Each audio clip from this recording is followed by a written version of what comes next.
వారు లోకం పోకడ తెలియని చిన్నారులు. అయిన వారు లేకపోయినా వారిని ఆదరించి చేయూతనిచ్చింది ఓ మానవత్వం. ఒకప్పుడు వీధి బాలలుగా ఉన్న చిన్నారులను రేపటి పౌరులుగా తీర్చిదిద్దుతున్నారు. అనాథ జీవితాలపై బీజాక్షరాలు దిద్ది వారి తలరాతలు మారుస్తున్నారు.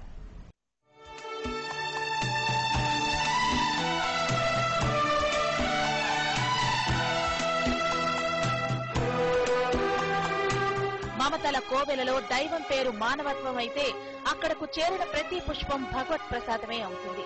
దీనిని అక్షరాలా పాటిస్తూ ఎంతో మంది అనాథ జీవితాలకు అండగా నిలబడింది శ్రీ సత్యసాయి ఆరాధన హోం.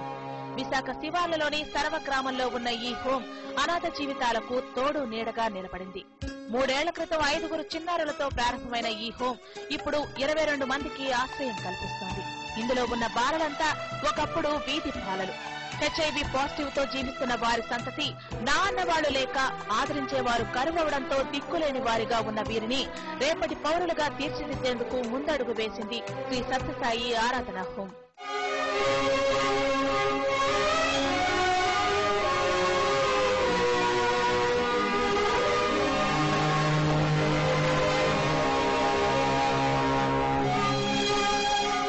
ఈ సమాజం తనకేమిచ్చిందని కాదు, సమాజానికి నేనేమిచ్చాననేదే ముఖ్యం. సమాజానికి ఎంతో కొంత సేవ చేద్దామనుకున్న టి వెంకటేశ్వరరావు ప్రియబంధన దంపతులకు ఆ గ్రామస్తులంతా తోడుగా నిలిచారు. ఒకప్పుడు హోం నిర్వహణ పట్ల వ్యతిరేకత వ్యక్తం చేసిన గ్రామస్తులే ఇప్పుడు ఇందులో ఒక భాగమయ్యారు. సేవను మించిన కార్యం లేదని నిరూపిస్తున్నారు. సేవ పొందేవాడే దైవం అని నమ్మే ఈ దంపతులకు ఇప్పుడు ఊరంతా చుట్టాలే అయ్యారు. మా స్కూల్లోని సత్యసాయి టాలెంట్ స్కూల్ నేను ఇక్కడికి వచ్చాక చాలా హ్యాపీగా ఫీల్ అవుతున్నాను. అలాగే మా హోం పేరు సత్యసాయి ఆరాధన హోం. అలాగే మమ్మల్ని చదివిస్తున్న మా అన్నగారికి మా నాన్నగారికి చాలా కృతజ్ఞతలు తెలుపుకుంటున్నాను.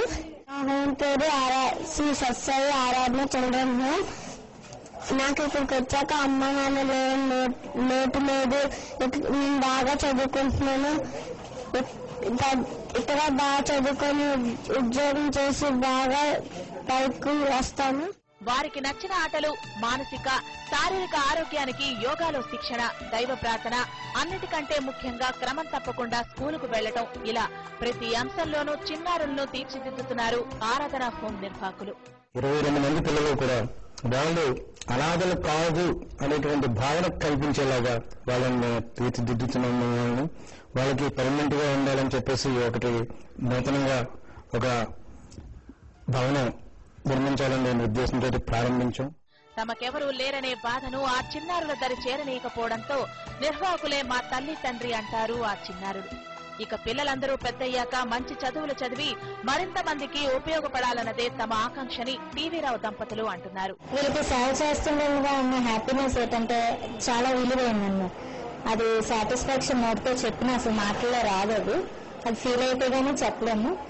ఆ తర్వాత స్టూడెంట్స్ ఎప్పుడైతే పెరిగారో దాన్ని బట్టి ఒక అద్దె కోసం అదే రెంటెడ్ బిల్డింగ్ తీసుకొని అందులో స్టూడెంట్స్ అలా పెంచడం జరిగింది. సో అక్కడే ఇంకా పూర్తిగా ఇంకా ఈ రోజు ఏంటంటే నా పిల్లలకు కూడా నేను వదిలేసి వీళ్ళకి సేవ చేసినంతగానే అసలు నేనైతే చాలా హ్యాపీ ఫీల్ అవుతున్నాను.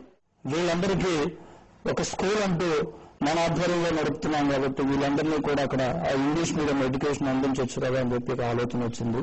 అందుకు మొట్టమొదటిగా ఒక 4 పిల్లలు గ్యాదర్ అయ్యారు. ఆ 4 పిల్లలను మా ఇంట్లోనే పెట్టుకోవటం జరిగింది. మేము కొనుక్కున్నటువంటి దీన్ని పూర్తిగా హోం పేరుని రాసేయటం జరిగింది. ఆ తర్వాత చాలా మంది వచ్చి మనందరం కలిసి కడదామని చెప్పేసి ముందుకు వచ్చారు. ఇప్పుడు బిల్డింగ్ ని కూడా ఇక్కడ కన్స్ట్రక్ట్ చేస్తున్నాం. ఇది కన్స్ట్రక్ట్ చేసినట్లయితే ఇంకా భవిష్యత్తులో కూడా ఎవరికి ఎటువంటి ఇబ్బంది లేకుండా నెక్స్ట్ ఎంతమంది పిల్లలు వచ్చినా వీళ్ళందరూ కూడా అందులో షెల్టర్ గా ఉండడానికి వీళ్ళకి మంచి ఎడ్యుకేషన్ అందించాలనేది మా ఆలోచన. మేము అనాథలం కాదు, మీరే మా తల్లి తండ్రి. ఈ ప్రపంచంలో ఎదగాలని మాకు ఉంది. జాతి ఆదర్శ శిఖరాలు అందుకోవడానికి చేయూతనివ్వండి. ఇదే ఇక్కడ పిల్లలు కోరుకునేది. నేటి బాలలే రేపటి పౌరులన్న విషయాన్ని గుర్తెరిగి రేపటి మంచి సమాజం కోసం ఈ దంపతులు చేస్తున్న కృషి ఎంతైనా అభినందనీయం. ఇవి ప్రాంతీయ వార్తా విశేషాలు. మరికొద్దిసేపట్లో మెట్రో 3 పృథ్వీ అందిస్తారు.